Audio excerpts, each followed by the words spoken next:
Hi guys, how's it going? I'm gonna draw a skull. I'm gonna be using a Zebra F. Oh, you can see this Zebra F 301. This is the bold kind, so it's really just a plain ballpoint pen. And I'm gonna start a skull from profile. So since it's in pen, you gotta keep a little lighter. You know, just do it barely enough so that you can see it. I'm not even really sure if this even appears on camera, what I'm doing. Because I'm doing it really light just to kind of lay down construction. I usually just start with a ball, and then I cut the ball in half directly, vertically. And in that half, I'm going to start the back of the chin. I'm doing these lines really light. Let me close up a little bit. I think you can kind of see it now. So I'm gonna break the front of the face up into thirds. Still, even though there's not really a nose to speak of, it's gonna be the brow line, since he's gonna be looking this way. Brow line below where the nose connects to the face, and then the chin. And then right here is the kind of the top of the skull where it starts to turn, you know, starts to change direction. So right now I gotta get used to the pen. I'm actually not even warmed up because the pen's a little. So I'm gonna go in here carefully, try to do the contour a little bit.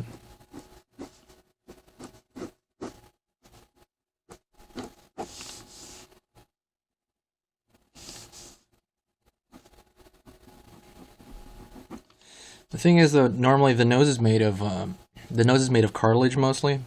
So when you die, the cartilage goes away.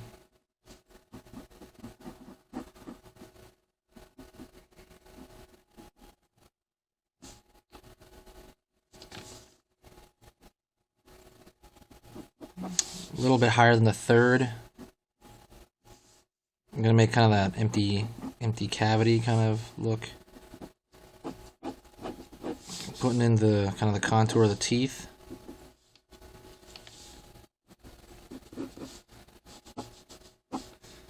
Just taking care of the jawline there. I'm gonna start with the empty eye socket.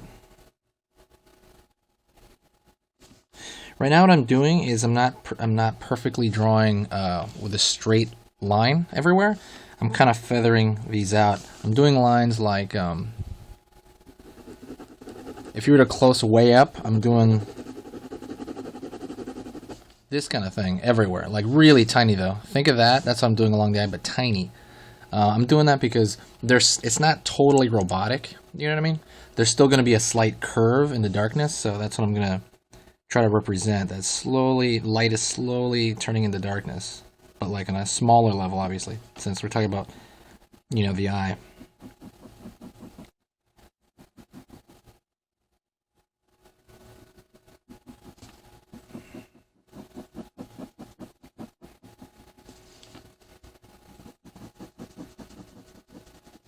Filling in the eye.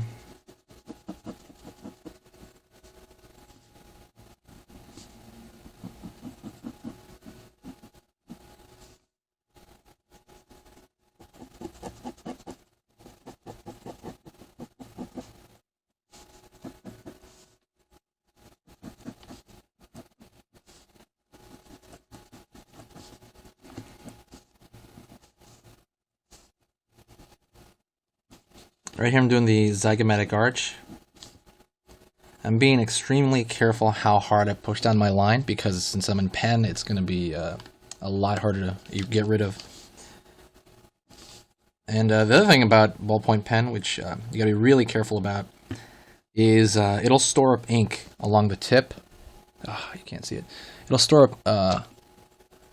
up ink right here, and what'll happen is, out of nowhere, it'll just let out this blotch while you're drawing, and it'll just surprise you. And it might ruin, it might really damage your drawing, so be really careful. Every now and then, periodically, I'll do this. I'll take it away from the paper, just kind of rub it with my hand a little bit, get a little bit off there, you know.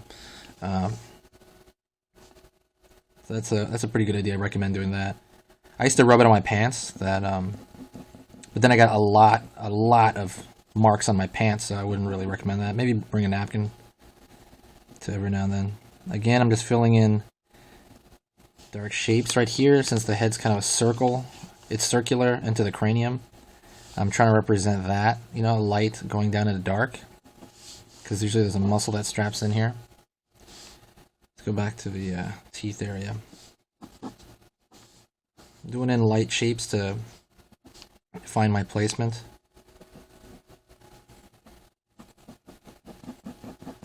Back of the chin.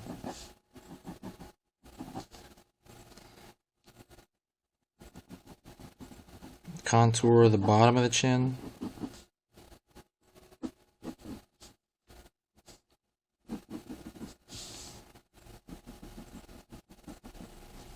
The zygomatic arch is basically another word for the cheekbone. Cheekbone kind of causes a cast shadow, which is because the light's coming from right here. You know, it's coming from up to down. So the cheekbone itself is going to cast a shadow onto the jaw. And there's also an empty hole anyway down there. So, because it's missing the muscle there.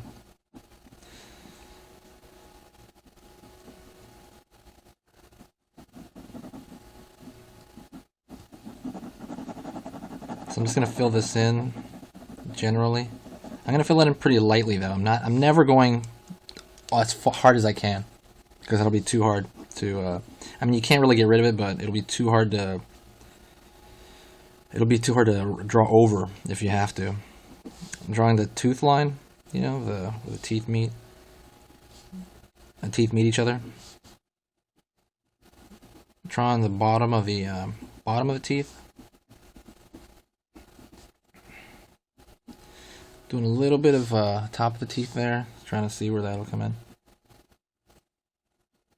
There's a divot on the front of your cheekbone where the muscles come together, and you can kind of feel it on your own face too. Actually, you can try that out.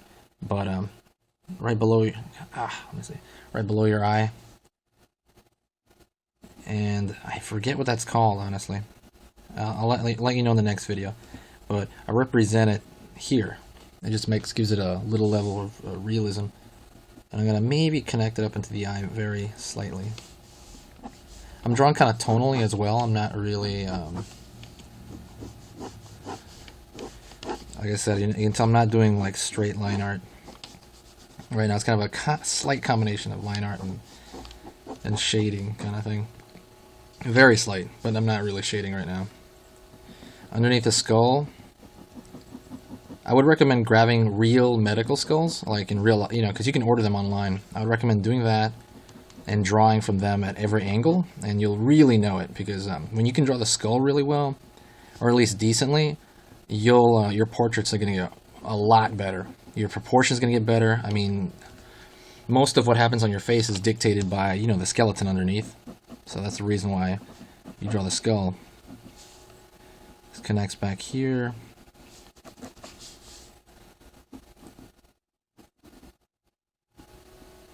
Going a little darker. Alright, I have a pretty good base, and now that I do that, I'm going to actually kind of go in and put some minor details in there. Now I'm going to actually try to shade it a little bit, so, or at least darken it up. I'm going to go into the eyeball, which is going to be the part of the darkest portion of the whole picture is probably going to be in the eyeball there, or at least the most contrast. Contrast is the biggest difference between the light shape and the dark shape.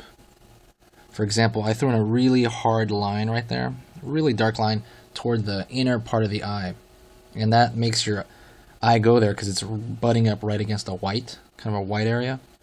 So, like, the biggest differentiations between, the places where there's the most differentiation between the dark and the light, that's where your eye is going to go first. The most contrast is going to attract the eye. I hope that made sense. If that didn't make sense, please comment and let me know, and I'll try to explain it another way. I'm trying to slowly make it darker and go lighter to the back of the socket here, at least where we can see where it comes out. And then I'm going to make it a little darker back here.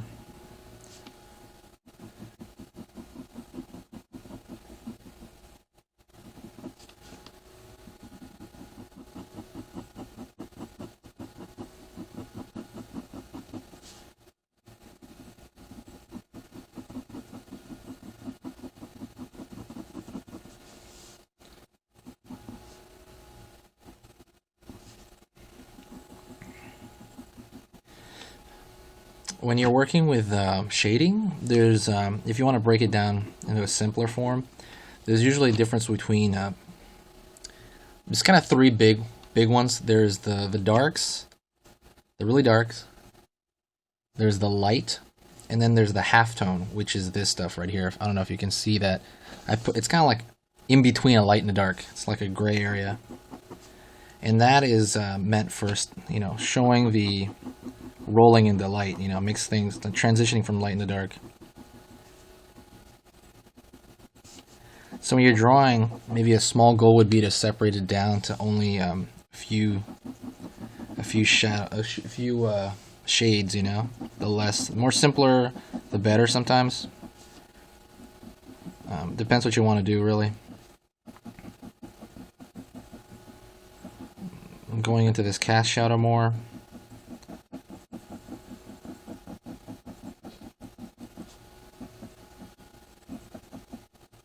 Putting some kind of half tone back here because I know there's slight rolling in the jaw area, in the actual bone. There's definitely some rolling. I think there's a divot in here somewhere as well. I don't have a skull in front of me, so I can't reference it. But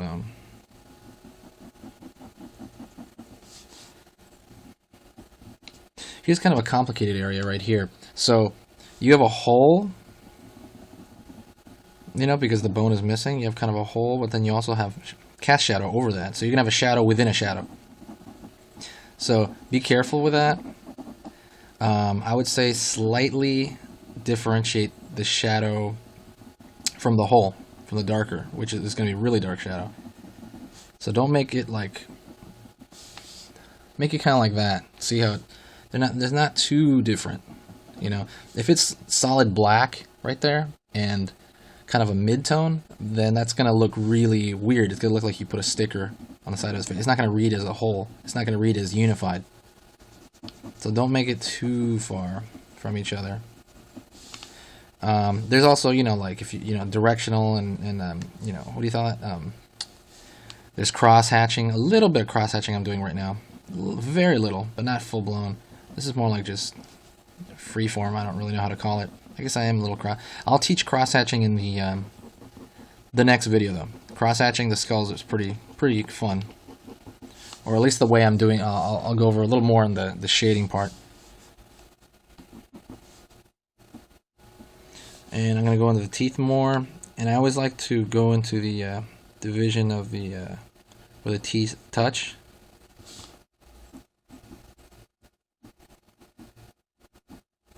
So I kind of know where they're going to be. Trying to get the top, but I'm trying not to draw them too dark. The top of the teeth, or trying not to draw them too harshly. Just kind of getting them in there slowly.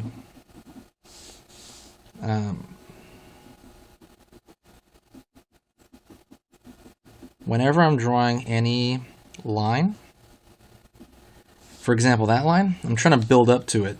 I'm not putting a straight like that. I'm kind of going light, you know, putting a, like, for placement, and then I'm kind of doing this really small shading right next to it to get it to read as a solid shape.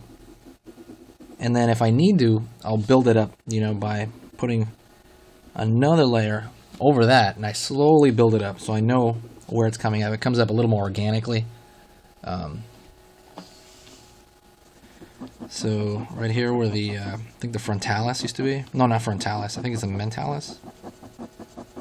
I hope that's correct. If it's not, please correct me if that's not. I think the mentalis used to go here.